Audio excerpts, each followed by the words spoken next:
Good morning friends. मैं M A हक central university Delhi में एसोसिएट होने के साथ साथ दिल्ली के टॉप मोस्ट आईएएस इंस्टीट्यूट्स में पिछले 12 वर्षों से लगातार स्टूडेंट्स को सिविल सर्विसेज के लिए मार्गदर्शन करता आ रहा हूँ। मैं public administration, ethics, internal security, governance and CSAT को लेकर के मार्गदर्शन कर रहा हूँ। आज हमारा जो टॉपिक है वो सबसे ज़्यादा बर्निंग टॉपिक है और वो है कि एग्रीकल्चर बिल 2020। इस बिल के संदर्भ में मैं आपके साथ पूरे विस्तार से चर्चा करूंगा।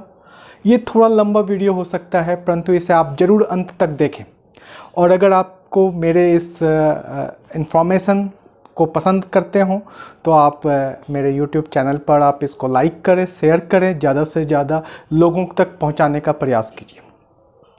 फ्रेंड्स, जैसा आप जानते हैं कि कोरोना के समय में ज़्यादातर इंस्टीट्यूट्स, कॉलेजेस, स्कूल, इंस्टीट्यूट्स सारे बंद हैं। तो ऐसे स्थिति में मैंने अपने सिविल सर्विसेज एस्पिरेंट्स के पॉइंट को ध्यान में रखते हुए उनके लिए online class Hawk Study Circle के माध्यम से चला रहा हूं जूम ऐप पर। और यह क्रैश कोर्स भी हमारा पीटी में चल रहा है और इसके साथ साथ हमारा एक फाउंडेशन बैच है जो इवनिंग में 6 PM से चल रहा है, तो आप उसको भी जो है ज्वाइन कर सकते हैं। आइए हम जरा इन सारे चीज़ों के एग्रीकल्चर बिल के बारे में हम आपके साथ विस्तार से चर्चा करें। उसके पहले कुछ बैकग्राउंड को जानना बहुत इम्पॉर्टेंट है, तो मैं चाहता हूं कि आप उस बैकग्राउंड को समझें और उसके माध्यम से चीज़ों को रियलाइज़ करें। देखिए, भारत का जीडीपी लगभग, आप जानते हैं कि भारत का जो जीडीपी है 21 लाख करोड़ रुपीस का जीडीपी है और इस जीडीपी में कृषि का योगदान 2.5 लाख करोड़ या उससे थोड़ा ज़्यादा है। यानी अगर हम जीडीपी में कृषि का भाग देखें तो 15% कृषि का भाग होता है जीडीपी का एग्रीकल्चर के द्वारा। एग्रीकल्चर के द्वारा जो रोजगार सृजित किए जाते हैं वो रोजगार प्रत्यक्ष रूप से 44% रोजगार हमारे एग्रीकल्चर सेक्टर्स में जनरेट होते हैं। इसमें बहुत सारी छिपी हुई बेरोजगारियां भी होती हैं। छिपी हुई बेरोजगारी का मतलब ये होता है कि जहां पर 4 लोग काम कर सकते हैं वहां पर 5 या 6 लोग काम कर रहे हैं। परंतु ऐसे स्थिति में एक भारत जैसे विकासशील देशों में इसकी कहीं ना कहीं पर आवश्यकता भी होती है। हम देखते हैं कि भारत के निर्यात में जो एग्रीकल्चर प्रोडक्ट्स है उसका योगदान लगभग 12.5 या 13% के आसपास है। और आज के डेट में जब आप देख रहे हैं कि जीडीपी का ग्रोथ जो है -24% पर जा रहा है, उस समय आप देखेंगे कि जो कृषि का हमारा ग्रोथ है वो कृषि का ग्रोथ पॉजिटिव में 3.2% तक चल रहा है।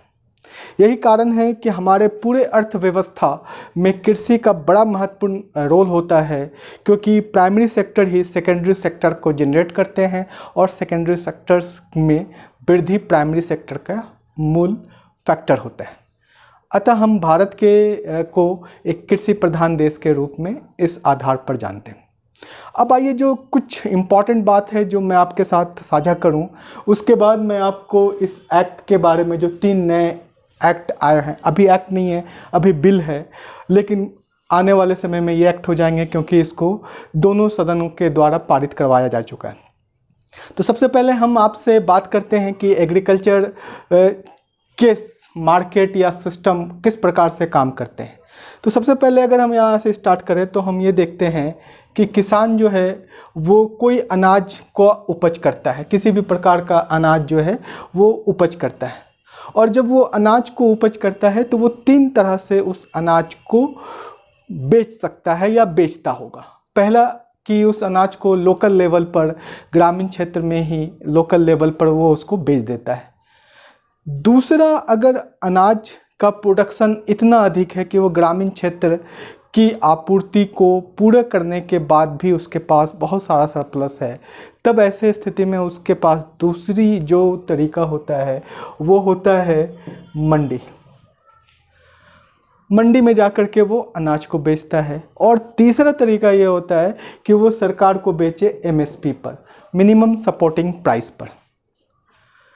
अब हम आपसे जो उल्लेख करना चाह रहे हैं वो ये है कि जब अगर कोई किसान अपने ग्रामीण आवश्यकताओं को पूर्ति करने के बाद अपने अनाज को वो बेचना चाहता है तो ऐसे स्थिति में वो अपने निकटवर्ती मंडी पर जाता है और वहाँ पर जाकर के वो अपने अनाज को सेल करता है। इसके लिए भारत में एक पूरी तरह से व्यवस्था को बनाई गई है और उस व्यवस्था के अंतर्गत मंडी में क्या होता है उसको हम जरा देखें। मंडी में एक कानून आया है 1965 के आसपास। उस कानून का नाम है APMC, agriculture produce market committee. ये क्या होता है? ये होता है कि प्रत्येक राज्य सरकार अपने यहाँ पर अनाज की मंडी को निर्मित करते हैं और उस मंडी में आड़तिया या जो बड़े आड़त जिसको हम लोग कहते हैं, आड़तिया के पास जाकर के ये किसान अपनी उपज को बेचता है। इसके लिए भी क्या प्रक्रिया होती है उसको पहले समझिए। बहुत इंपॉर्टेंट बात है कि जब भी कोई किसान मंडी की तरफ जाता है या मंडी में जाता है, उसको एक पर्ची मिलता है। उसने कौन सा अनाज लाया है, कितना अनाज लाया है, उसको एक पर्ची मिलती है और उस पर्ची के अंतर्गत उस पर्ची को लेकर के वो अपने अड़तिया के पास जाता है। अड़तिया जो होता है वो कई अड़त होते हैं जिनके पास स्टोरेज कैपेसिटी है। तो ऐसे स्थिति में 2 या 3 या 4 या 10 अड़त के पास जाकर के वो अपने अनाज का रेट लगाता है। किसी ने 10 रुपये लगाया, किसी ने 12 रुपये लगाया, किसी ने 13 रुपये लगाया। तो जो सबसे ज़्यादा उसमें जो प्राइस मिलता है उस अड़तिया को वो अपना अनाज दे देता है। अड़त जो होते हैं वो उस अनाज को थोक विक्रेता को सप्लाई करता है समय समय पर। उसके पास स्टोरेज होते हैं अड़तिया के पास और वो धीरे धीरे करके थोक मार्केट में इसको सप्लाई करता है। थोक से फिर वो खुदरा व्यापारियों के पास ये माल सप्लाई होते हैं। तो किसान अपना पूरा अनाज बेच दिया और बेचने के बाद पुनः अपनी कृषि के अगले उत्पाद को खेती के लिए जुड़ गया। इसके अंतर्गत उसे नगद पैसा मिलता है, हैंड टू हैंड मिलता है और कई बार अगर उसे कुछ कम पैसे मिलते हैं तो उसके बदले में उसे बीज, उसे उर्वरक, ये सब भी अड़तिया के द्वारा उपलब्ध करवा दिया जाता है ताकि वो अगले सीज़न में अपने उपज पर ध्यान दें। इन सारी प्रक्रियाओं पर स्टेट गवर्नमेंट एक टैक्स लेती है और वो टैक्स अड़तिया के द्वारा दिया जाता है जिसमें कि 3% का टैक्स होता है और ये किसान और अड़तिया दोनों आपस में मिलकर मैनेज कर लेते हैं। तो 3% इसमें स्टेट को रेवेन्यू मिलता है मंडियों के माध्यम से। भारत में कुल मंडी जो पंजीकृत है वो लगभग 7,000 मंडी जो है पंजीकृत है, जहां पर जाकर के आप किसान जो है वो अनाज बेचते हैं। इसमें एक और नियम यह है कि हर क्षेत्र के लिए एक मंडी निर्धारित कर दी जाती है कि आप इस क्षेत्र में अगर किसान हैं तो आप इस मंडी में जाकर के अपने अनाज बेचेंगे, अगर आप इस क्षेत्र के किसान हैं तो आप इस क्षेत्र में अपने मंडी में जाकर के अनाज बेचेंगे। इसका मेन उद्देश्य यह होता है कि जो हमारे निकटवर्ती किसान होते हैं उनको फ़ायदा दिया जाए। अगर निकटवर्ती किसान के द्वारा आड़तियों ने अनाज खरीद लिया और उसे और अधिक अनाज की आवश्यकता होती है तो ऐसे स्थिति में फिर वो दूसरे क्षेत्र के किसान विक्रेताओं को आमंत्रित करते हैं या वो आते हैं उनके पास और ये सामान बेचते हैं। आपको जैसा भी हमने बताया कि ये व्यवस्था जो लागू की गई थी ये APMC, इसके माध्यम से आड़तियों को रजिस्ट्रेशन करवाया गया, उसको पंजीकृत करवाया गया और इसका मूल रूप से 2 उद्देश्य था। इसका पहला उद्देश्य ये था कि किसान जो है वो अपने प्रोडक्ट का, अपने उपज का मोल भाव कर सके, प्रतियोगिता का वातावरण हो कि अगर आप 10 में दे रहे हैं तो वो 11 में दे रहा है तो दूसरा कोई 12 में दे रहा है। तो एक तो प्रतियोगिता का वातावरण था और दूसरा जो सबसे इम्पॉर्टेंट बात ये थी वो ये था, पहले क्या होता था कि जब जमींदारी व्यवस्था हुआ करती थी तो जमींदार या राजा की व्यवस्था होती थी तो उस समय क्या होता था कि जो उपज होते थे वो खेत में ही डिस्ट्रीब्यूट कर लिया जाता था और खेत से ही राजा या जमींदार उठा करके या साहूकार उठा करके उस अनाज को ले जाते थे। तो ऐसे स्थिति में ये होता था कि मार्केट में क्या प्राइस चल रहा है उसके बारे में किसान को किसी भी प्रकार से कोई जानकारी नहीं होती थी। आड़तिया जब मंडी का व्यवस्था हुआ तो उसमें किसान एक मंडी पे आने लगे और मंडी पे उसने देखा कि रिटेलर भी है, अन्य बाज़ार भी है, और तब वो अनाज के बारे में जान रहा है कि टमाटर जो है वो रिटेल में अगर 20 रुपये किलो मिल रहा है तो आड़तिया हमें कम से कम उसे 7 या 10 रुपये दे। तो इससे क्या हुआ कि इससे जो किसान की जो इनकम है वह इनकम प्रतियोगिता के माध्यम से बढ़ने का एक अवसर प्राप्त हुआ। ये व्यवस्था अब हमारे यहाँ चल रही है। तीसरा, जो किसान जो होते थे, तीसरे तरह से वो अपने अनाज को कहाँ बेच सकते थे, तो उसके लिए सरकार ने एक नया कार्यक्रम लगाया था जिसको हम लोग कहते हैं MSP, minimum supporting price. Minimum supporting price होता क्या है? बेसिकली इस बात को समझिए, जैसे सरकार जो है अभी 23 उपज को मिनिमम सपोर्टिंग प्राइस के अंतर्गत रखी है। जैसे चावल है, गेहूं है, दाल है, कपास है, ये सारी चीज़ें 23 जो उपज है।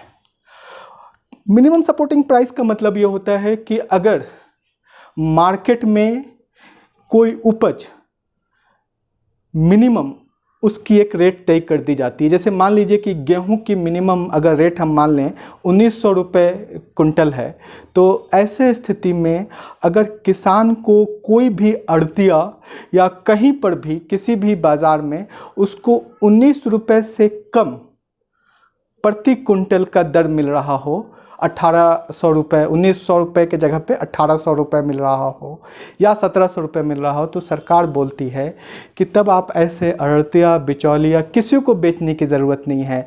1900 रुपये प्रति कुंटल अगर हमने MSP तय किया है गेहूं का, तो इस दर पर तो हम आपसे खरीद ही लेंगे किसी भी तरह से, ये हम आपको गारंटी देते हैं। अब आप इससे ऊपर अगर कहीं बाज़ार में जाकर के बेच सकते हैं आड़तियों से, तो आप उसको बेचिए। तो ऐसे स्थिति में क्या होता है कि किसान को एक हिम्मत बनी होती है कि उसके उपज की जो न्यूनतम कीमत है वो तो किसी भी हाल पर मिल करके ही रहेगी।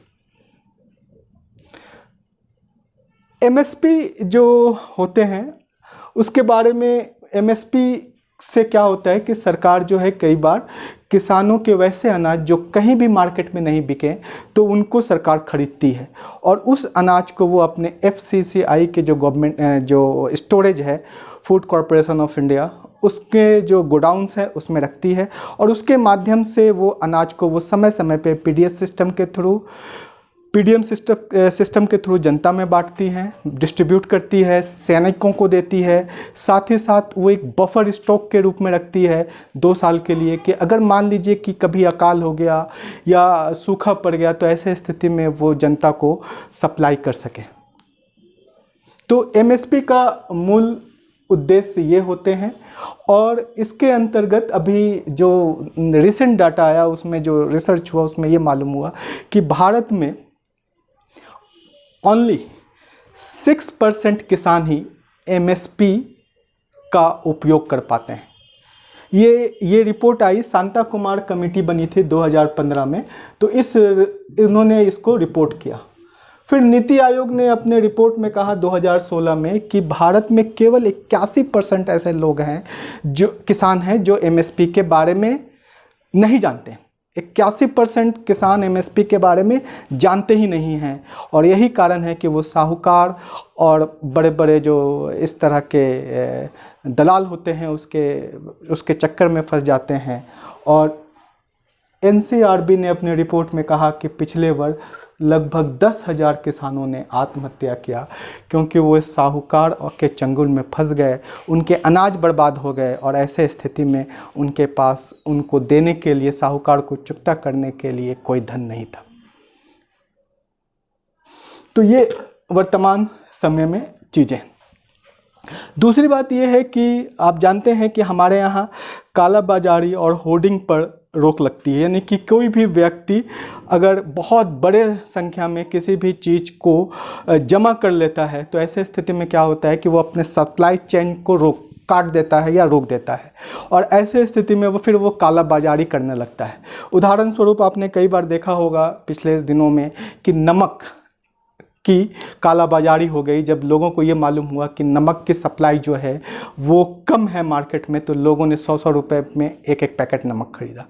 तो होर्डिंग के वजह से क्या होता है कि जो सप्लाई चेन है वो ब्रेक होती है और इसमें काला बाजारी को बढ़ावा मिलता है, और ऐसे स्थिति में क्या होता है कि गरीब व्यक्ति उतने पैसे दे करके सामान नहीं ले पाते।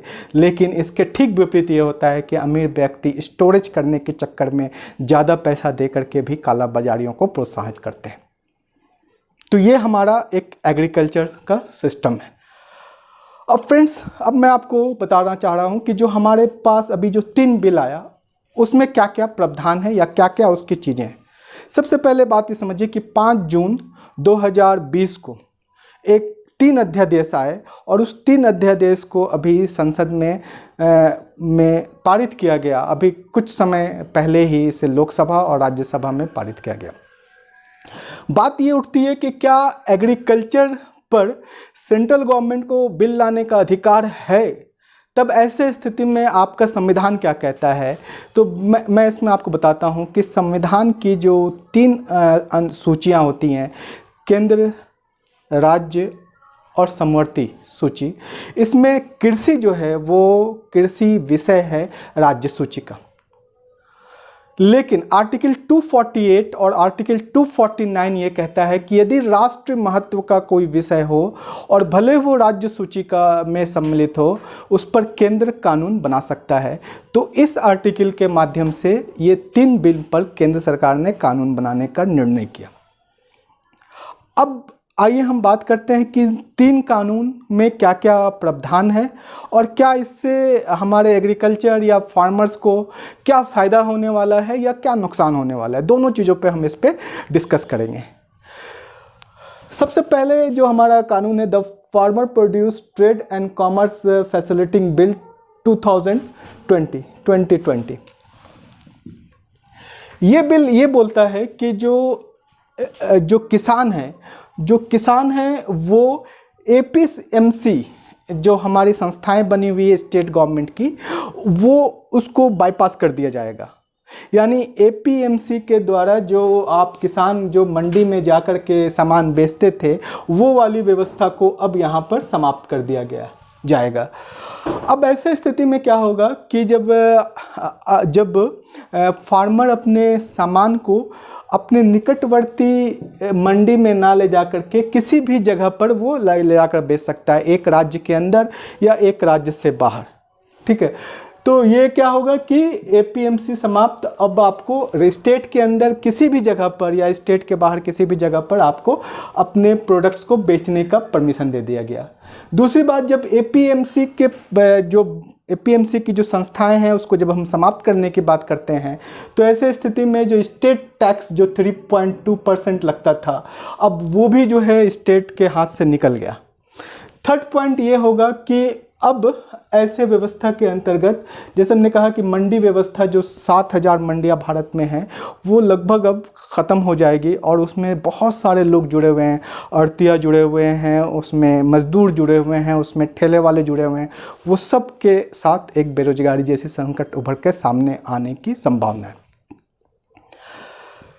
तीसरी बात जो इसमें कहा गया कि अब जो कोई भी फार्मर है वो किसी को भी बेच सकता है अपना अनाज, किसी कंपनी को बेच सकता है, किसी लिमिटेड लायबिलिटीज पार्टनरशिप को बेच सकता है, कोई कोल्ड स्टोरेज को बेच सकता है, किसी थोक मार्केट को बेच सकता है, और वो ऑनलाइन भी बेच सकता है। ये चीज़ें पहले भी थी, फार्मर के ऊपर कोई बहुत बड़ा रिस्ट्रिक्शन नहीं लगा हुआ था कि आप इसको बिल्कुल ही नहीं बेचेंगे। लेकिन अब ये पूरी तरह से मंडी की जो व्यवस्था है उस व्यवस्था को पूरी तरह से अब आप कह सकते हैं बाईपास कर दिया जाएगा या उसे धीरे धीरे करके समाप्त कर दिया जाएगा। इसके साथ साथ इसमें यह भी कहा गया कि आप कोई किसान जो है इसको ऑनलाइन भी अपने प्रोडक्ट्स को बेच सकते हैं। तो इलेक्ट्रॉनिक्स मार्केट के माध्यम से भी किसान को ऐसे जोड़ने की बात की जा रही है। पहले भी ई चौपाल जैसी एक परियोजना चलती थी जिसमें कि पड़ोसी शहर में क्या रेट चल रहा है या मंडी में क्या रेट चल रहा है ये किसान को मालूम होता था। तो ये है पहला एक्ट। हम आपको उसके पॉजिटिव एंड नेगेटिव उसके बारे में भी बताएंगे। दूसरा एक्ट ये बोलता है कि farmer empowerment and protect agreement on price and farm bill 2020। ये क्या बोलता है कि अब जो है वो फार्मर और जो किसान है और जो खरीदार है, बायर है, उनके बीच एक कॉन्ट्रैक्ट होगा, एक समझौता होगा। और उस समझौता के अंतर्गत ये होगा कि किसान जो है अपने उपज को उस बायर्स को सीधे बेच सकते हैं, यानी बिना मंडी में जाए हुए आप इसको बेच सकते हैं। यह एग्रीमेंट जो होगा वो एग्रीमेंट 1 ईयर के लिए भी हो सकता है, 2 ईयर्स के लिए भी हो सकता है एंड 5 ईयर्स के लिए भी हो सकता है। तो 5 वर्ष तक मैक्सिमम एक अनुबंध होगा बायर्स एंड फार्मर्स के बीच में, एक समझौता होगा। इस समझौता में क्या चीज़ें होंगी? इस समझौता में ये होगा कि आपके खेत में जो अनाज उपज रहा है उसका हम पहले से दाम फिक्स्ड कर देंगे। दूसरी बात ये कि जितना एरिया में आप उपजाएंगे उसके लिए भी कॉन्ट्रैक्ट होगा। एंड साथ ही साथ जो उपज की मात्रा होगी उसको भी हम कॉन्ट्रैक्ट में रखेंगे, यानी कि 100 टन, 100 टन या कितना भी। तो ये सारी चीज़ें का एक हम लोग पहले से ही एग्रीमेंट कर लेंगे। इस एग्रीमेंट के अंतर्गत ये होगा कि आपका उपज जब हो जाएगा पूरा तो वो सीधा हम आएंगे, मेरी कंपनी आएगी और उस उपज को आपसे लेगी और पैसा देगी और चले जाएगी। इससे एक फ़ायदा ये हो सकता है कि जो बिचौलिए हैं उस तरह के चीज़ों पर इस पे अंकुश लग सकता है। लेकिन इसका सबसे बड़ा डिमेरिट ये होगा कि अगर आप सीधा बायर्स यानी कंपनी को बेच रहे होंगे तो फिर कंपनी, जैसे मान लीजिए कि रिलायंस कंपनी है या टाटा कंपनी है, जो बड़ी बड़ी कंपनियां हैं, तो ये सब स्टोरेज अपने पास कर लेगा और फिर ये अपना स्टोरेज को धीरे धीरे रिटेलर को सप्लाई करेगा, यानी जो खुदरा विक्रेता है या थोक विक्रेता है उसको सप्लाई करेगा। तो ऑब्वियसली आप समझिए कि दाम का जो कंज्यूमर तक जाएगा, जो आम जनता तक जाएगा, वो ऑब्वियसली आज के दाम से काफ़ी अधिक होगा। एक बात। दूसरी बात ये होगी कि अगर मान लीजिए कि आपने इसमें कहा कि हमारा क्वालिटी ये होगा और किसी कारण, वर्षा के कारण, पेस्टिसाइड के कारण या कीट के वजह से अगर आपका उपज ख़राब हो गया या थोड़ा सा उसमें क्वालिटी में डाउन हो गई, तो ये बायर्स आपको कहेंगे कि हम अब आपका ये चीज़ें नहीं खरीदेंगे इस रेट में देना है तो दीजिए, अन्यथा आप अपने घर ले जाइए। अब ऐसे स्थिति में चूंकि मंडी तो है नहीं कि वो दोबारा जाके मंडी में जाके बेच देगा, तब ऐसे स्थिति में किसान क्या होगा? किसान उसी दाम में, जिस दाम पर बायर चाहेगा उस दाम पर उसको ले लेगा। अगर मान लीजिए किसान उस दाम पर नहीं लेना चाहता हो, तब ऐसे स्थिति में उसके पास इस विवाद को निपटारा करने के लिए 3 स्तरीय संस्थाएं बनाई गई। उसमें से पहला है कंसिलेशन बोर्ड, ठीक है। दूसरा है एसडीएम के पास का एक इसका निपटारा का समाधान होगा और तीसरा डिस्ट्रिक्ट लेवल पर एप्लीटेड अथॉरिटी होगी। ये सारी जगह पर आप कह सकते हैं कि प्रशासनिक भ्रष्टाचार पहले से भी व्याप्त है और ऐसे स्थिति में प्रशासनिक भ्रष्टाचार में हमेशा जो है बायर्स या बड़ी बड़ी जो कंपनियां हैं उसको लाभ मिलेगा। और फाइनली जो है किसान जो है हमारा बेचारा पढ़ा लिखा नहीं है, वो कॉन्ट्रैक्ट कर रहा है, उसको पता नहीं है कि कॉन्ट्रैक्ट में कौन कौन सी बातें हिडन है, कौन सी बातें ऐसी हैं जो उनके दाम को प्रभावित कर सकता है। अगर मान लीजिए कि आज के रेट में अगर गेहूँ प्रति क्विंटल या प्रति टन अगर 1900 रुपये है और अगर 4 महीने के बाद गेहूँ का रेट अगर मान लीजिए कि 2200 रुपये होता है, तो ऐसे स्थिति में क्या होगा कि उसको हमेशा घाटा होगा, ठीक है। सरकार इसमें एमएसपी को लागू नहीं करेगी।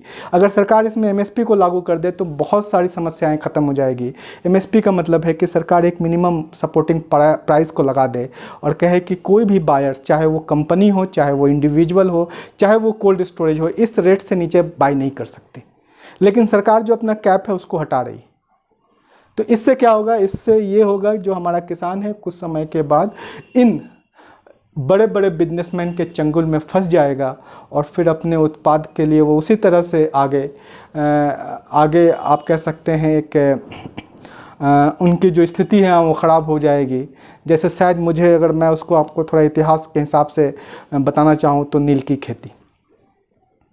अब थर्ड जो इसेंशियल कमोडिटी बिल 2020 है, इसमें बात समझिए। इसमें क्या प्रावधान किया गया है? इसमें यह प्रावधान किया गया है कि जो होर्डिंग की अपर लिमिट थी, छूट थी, पहले अभी क्या होता था कि होर्डिंग के लिए एक कैप लगाया जाता था, इससे ज़्यादा आप स्टोर नहीं कर सकते हैं, अगर आप इससे ज़्यादा स्टोर करेंगे तो आपके ऊपर कार्रवाई होगी। अब इस लिमिट को ख़त्म कर दिया जा रहा है, यानी आप जितना चाहें उतना स्टोर कीजिए। तो सोचिए अगर आपकी रिलायंस, टाटा या इस प्रकार की कंपनियां जब इसमें आएंगी तो वो कितना ज़्यादा होर्डिंग कर सकती है, और वो होर्डिंग करके प्राइस को अपने हिसाब से मैनिपुलेट करेगी। इस एक्ट में सिर्फ ये कहा गया है कि दो स्थिति में हम जो है होर्डिंग की सीमा लगा सकते हैं। अगर युद्ध हो रहा हो तो हम जो है उसकी अपर लिमिट को लगा सकते हैं, या अगर प्राकृतिक आपदा या आपदा हो तो हम उसमें लगा सकते हैं। इससे क्या होगा, बड़ी संख्या में जो है काला बाजारी होगी। बाज़ार जो है वो किसानों के प्रोडक्ट्स के द्वारा नियंत्रित नहीं होंगे, बल्कि बाज़ार जो है वो बड़े बड़े जो कंपनी हैं उनके माध्यम से जनता को अन्न मिलेगा। अब अन्न उपजाऊ उपज करने वाले किसान किसी के पेट भरने की जगह पे अब ये कंपनियों के माध्यम से पेट भरा जाएगा। तो ये कुछ ऐसी चीज़ें हैं जिसको लेकर के हमेशा एक विवाद रहा है, एक डिस्प्यूट रहा है, और पक्ष और विपक्ष इसके होते रहे। अब आइए जरा मैं आपको बताऊं कि WTO का मुद्दा इसमें किस तरह से इन्वॉल्व है। वर्ल्ड ट्रेड ऑर्गेनाइजेशन प्रारंभ से ये कोशिश कर रहा है कि जो विकासशील देश हैं वो अपने मार्केट, एग्रीकल्चर के जो मार्केट हैं वो विकसित देशों के लिए खोले। ऐसा इसलिए क्योंकि वो चाहते हैं कि विकसित देश अपने प्रोडक्ट्स को विकासशील देशों में ले जाएं और वहाँ पर उसे सेल करवाएं। विकसित देश हमेशा इसका विरोध करते हैं, और उसके पीछे कारण यह है कि उनका यह मानना है कि विकासशील देश इसका विरोध करते हैं। उनका यह मानना है कि जो विकसित देश हैं वो अपने किसानों के यहाँ अपने किसानों को बहुत ज़्यादा सब्सिडी देते हैं, हाई टेक्नोलॉजी देते हैं, बहुत उन्नत बीज दिया जाता है। इससे उनके यहाँ का जो अनाज का प्रोडक्शन है उसका कॉस्ट कम हो जाता है। और ऐसे स्थिति में अगर वो विकसित देश एग्रीकल्चर प्रोडक्ट लेकर के भारत में आएंगे तो वहाँ पर सपोज़ कीजिए कि चावल का कॉस्ट उत्पादन प्रति केजी अगर 10 रुपये हो रहा है, तो भारत में जो कृषि हो रही है या विकासशील देशों में जो कृषि हो रही है उसमें उसका मिनिमम कॉस्ट 15 रुपये हो रहा है। अब अगर वो विकसित देश अपने चावल को लेकर के भारत में आते हैं और 12 रुपये 13 रुपये में भी बेचते हैं, तो लोग 15 रुपये या 16 रुपये का भारतीय चावल खरीदने की जगह पे वो 12 रुपये वाले चावल को खरीदेंगे, और धीरे धीरे हमारा किसान जो है उत्पादन करना छोड़ देगा क्योंकि उसके उत्पाद बिक ही नहीं रहे। और तब ऐसे स्थिति में क्या होगा कि ये जो डेवलप्ड कंट्रीज़ के मार्केट है वो हमारे ऊपर आकर के एक तरह से पूरी तरह से अपना मोनोपोली को स्थापित कर देंगे। इसका कैसे विरोध हो या इसको कैसे रोका जाए, इसको लेकर के 2001 में एक पहले 4 राष्ट्र का एक समझौता हुआ और ब्रिक बना, BRIC। इसमें फिर 5वां राष्ट्र जो है वो S के रूप में जुड़ा, साउथ अफ्रीका। तो Brazil, India, China, Russia and South Africa मिलकर के जो ब्रिक्स बनाया, उसका उद्देश्य ये था कि WTO के द्वारा विकासशील देशों में एग्रीकल्चर मार्केट को खोलने के जो प्रस्ताव हैं उसको विरोध किया जाए। तब ऐसे स्थिति में WTO ने 3 तरह के सब्सिडी का प्रोग्राम चलाया एग्रीकल्चर के क्षेत्र में। उस 3 तरह के जो सब्सिडी होती हैं उसको हम कहते हैं green box, amber box, red box. कई जगह पे इसको आप ब्लू बॉक्स के रूप में भी देखते हैं। WTO ने बोला डेवलप्ड कंट्री को, विकसित राष्ट्रों को, कि देखिए ग्रीन बॉक्स सब्सिडी आप दे सकते हैं एग्रीकल्चर में। इसमें क्या होता है, इसमें ये होता है कि ट्रेड में इसका सीधा कोई इन्वॉल्वमेंट नहीं होता। ग्रीन बॉक्स सब्सिडी के अंतर्गत हम लोग क्या करते हैं कि जो रिसर्च है उस पर हम पैसा लगाते हैं। तो ऐसे स्थिति में रिसर्च से अगर कोई नई टेक्नोलॉजी उभर कर सामने आएगी तो उसका लाभ विकसित देश और विकासशील दोनों को मिलेगा। इसीलिए ग्रीन बॉक्स जो सब्सिडी है उसको हम परमिशन देंगे। दूसरी बात होती है जिसको हम लोग आम्बर या ऑरेंज बॉक्स कहते हैं। ये बेसिकली ट्रैफिक लाइट से लिया गया है। ग्रीन मतलब चलिए, आम्बर मतलब स्लो होइए। तो इसमें कहा जाता है कि कुछ ऐसे सब्सिडीज़ हैं जिसको अगर आप दे रहे हैं तो उसको आप कम करते जाइए। जैसे पावर सेक्टर, जैसे आप पावर में सब्सिडी दे रहे हैं, बिजली में दे रहे हैं, तो इससे सीधा जो है इम्पोर्ट एक्सपोर्ट जो है प्रभावित होगा उसको कम कीजिए। और रेड बॉक्स सब्सिडी का मतलब ये होता है कि इसको तो आपको देना ही नहीं। तो ऐसे स्थिति में WTO के द्वारा लगातार ये प्रयास किया जा रहा है कि भारत या विकासशील देशों के एग्रीकल्चर मार्केट में प्रवेश किया जाए। अगर आप इस एक्ट को भारत में लागू करते हैं तो फिर ऐसे स्थिति में आप सोचिए कि यहाँ पर जो फार्मर के साथ जो कॉन्ट्रैक्ट होगा, हो सकता है कि वो विदेशी कंपनी वॉलमार्ट या इस तरह की जो कंपनियाँ हैं वो भी आकर कर सकती है। और ऐसे स्थिति में हमारा जो बेसिक स्ट्रक्चर है एग्रीकल्चर का वो बर्बाद हो सकता है, क्योंकि हमारे यहाँ पर जो ग्रामीण क्षेत्र में लिटरेसी रेट है वो बिल्कुल नहीं के बराबर है, बहुत कम है। आप मत सोचिए कि 75% हमारे यहाँ साक्षरता का दर होने की वजह से सभी लोग ज्ञानी हो गए हैं। साक्षरता का मतलब ये होता है कि जो अपना नाम लिख करके साइन कर ले वो साक्षर। तो ऐसे स्थिति में यह एक्ट अगर आप देखेंगे तो प्रारंभिक स्तर पे ये लगता है कि ये भारतीय कृषि व्यवस्था में परिवर्तन लाने के स्थान पर हो सकता है कि इसको डिस्ट्रॉय कर दे, क्योंकि यहाँ पर हम रिस्क नहीं ले सकते। यहाँ पर अगर रिस्क ले लिए तो हमारा सीधा अनाज और अन्नदाता दोनों ही प्रभावित हो जाएंगे। हम बाकी जगह पे रिस्क ले सकते हैं, जैसे आप देखा होगा नोटबंदी पे रिस्क लिया गया, उसका भी परिणाम बहुत सार्थक नहीं रहा, या GST पे जो हम लोगों ने रिस्क लिया तो उसका भी परिणाम बहुत सार्थक नहीं रहा।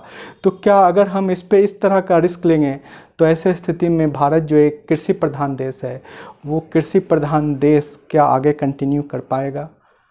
तो इस वजह से कई लोगों में विरोध उत्पन्न हो रहा है। इसका अगर हम समाधान के लिए बात करें तो इसमें 2-3 समाधान को हम देख सकते हैं। सबसे पहली बात कि एसेंशियल कमोडिटी बिल 2020 के अंतर्गत जो होर्डिंग की छूट है, मेरे हिसाब से इसको यह बिल जो है इसको वापस होना चाहिए। होर्डिंग की अपर लिमिट होनी चाहिए, अन्यथा काला बाजारी को बढ़ावा मिलेगा। दूसरी बात यह है कि चाहे वो आप APMC के थ्रू आप बेचें या किसी भी के थ्रू बेचें, आपको मिनिमम सपोर्टिंग प्राइस को सरकार को सुनिश्चित करना होगा कि इस मिनिमम सपोर्टिंग प्राइस से नीचे कोई भी कंपनी एग्रीमेंट नहीं कर सकता।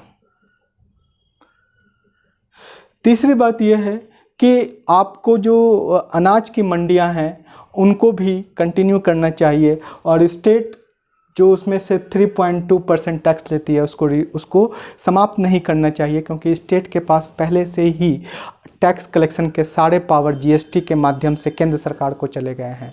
तो उनके पास अपना जो रेवेन्यू का जो रिसोर्सेस हैं वो बहुत कम हैं, और ऐसे स्थिति में अगर आप यहाँ से भी उसके रेवेन्यू सोर्सेस को काट देंगे तो वो एग्रीकल्चर को बढ़ावा देने के लिए डैम या इस प्रकार के अन्य परियोजनाओं को कहाँ से संपन्न कर पाएगा। क्लियर?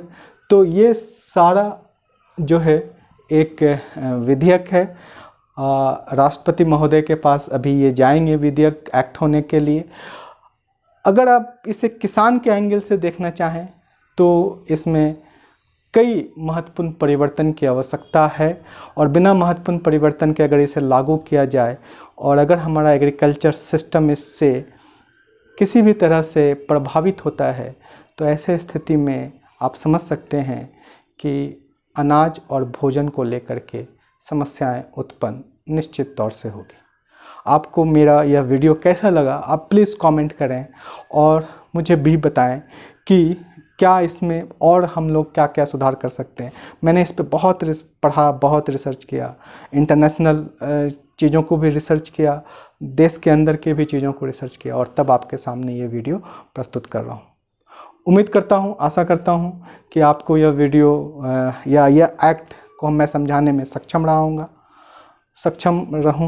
हूँ और आप इसे सरलता से समझ चुके हैं। Thank you. जय हिंद।